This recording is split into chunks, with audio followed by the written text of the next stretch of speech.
So, Robin, all that sounds too easy when you speak, right? But I'm sure like there would be a lot of challenges because how did your first break into VC came? Like you did your biochemistry, and it's not that easy to move into a VC firm, right?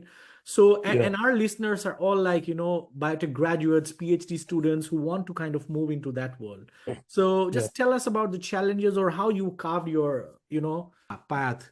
yeah. That's a very fair comment. I think sometimes after it's been so many years, you kind of forget all the struggles you went through. So but I can remember them, so I'll go back to them now. So, and when I graduated school, I was not passionate about my research job for the reasons I mentioned. I was fortunate where I went to a conference around that time when I was just about to finish school, and I started learning about.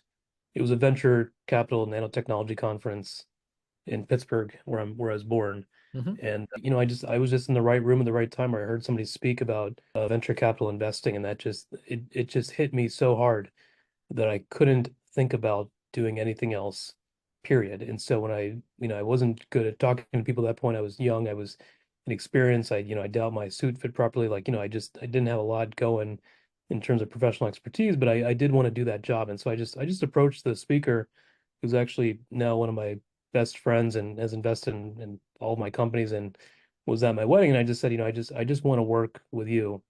What does that look like? And he said, you seem nice, but no. And then I said, but I really, really want to. I can't say it's enough. I really want to. I don't care if you pay me. I just want to do it. I just want to do the work.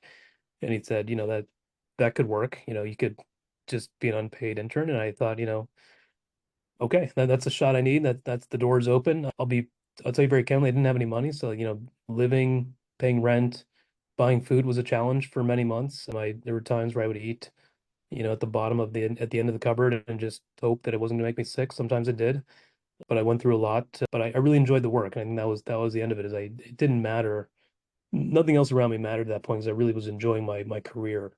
And that was the biggest thing I learned as a young person is you can enjoy your career all day, every day. It's the right career. It's not always gonna be pretty, but you could be excited to go to work every single day. Like that's possible. And I don't think I knew that until I got into the company creation, seed stage investing phase of my life. But yeah, I went through a lot. I didn't, I cut every corner I could to not spend money. I just had to be very, very frugal.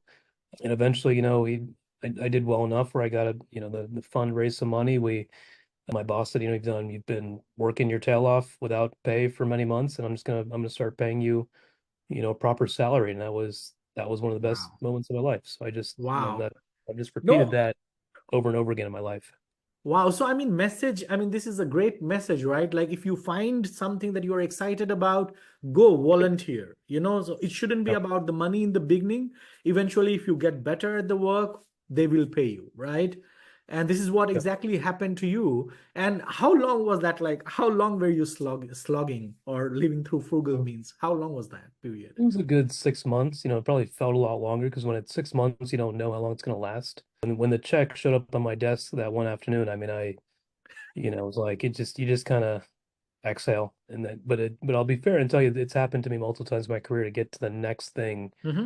I've always had to do that. Even when I started my last biotech company, Alzeca, I didn't get anything for the first 10 months. We were just thinking and iterating and trying to push some data, and it just took a while to get it going. But again, when I got that check after 10 months of just being a volunteer, it was very meaningful. And it wasn't a lot of money, but it was enough to know that, if you do the right thing and you put your heart and soul into it, eventually you'll get there. And